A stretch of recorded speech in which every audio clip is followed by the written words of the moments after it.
এখনই অবসর নয়, তবে 2027-এ একদিনের বিশ্বকাপে খেলবেন কি? উত্তর দিলেন রোহিত শর্মা।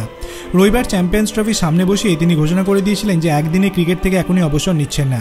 তবে সম্প্রচারকারী চ্যানেলে এক সাক্ষাৎকারে রোহিত শর্মা ধোঁয়াশা জিয়ে রাখলেন 2027 বিশ্বকাপ খেলা ঘিরে। জানালেন এখনও ঠিক করেনি যে বিশ্বকাপে খেলবেন কিনা। ফাইনালে 76 করে ম্যাচ জেতাতে গুরুত্বপূর্ণ ভূমিকা নিয়েছেন রোহিত। তারপর জিও হটস্টারে বলেছেন, পরিস্থিতি যেমন আসবে তেমনভাবে সেটাকে গ্রহণ করার সিদ্ধান্ত নিয়েছি।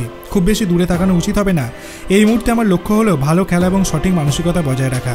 কোনো সীমারেখা টানতে চাই না, তাই 2027 বিশ্বকাপে খেলবো কিনা সেটা এখনই জানাতে চাই না। এই মুহূর্তে কোনো মন্তব্য করা ঠিক হবে না। এখানেই থামেননি রোহিত, আরও বলেছেন, বাস্তববাদী হয়েই বলছি, নিজের ক্রিকেট জীবনে বরাবর একটা ধাপ নিয়ে এগোতে ভালোবাসি। ভবিষ্যতের দিকে খুব একটা তাকাতে চাই না। অতীতে কখনো এই কাজ করিনি, আর এখন আমি নিজের ক্রিকেট উপভোগ করছি। দলের সময়টা উপভোগ করতে চাই। আশা করি সতীর্থরাও আমার উপস্থিতিতে খুশি হবে, সেটাই আসল।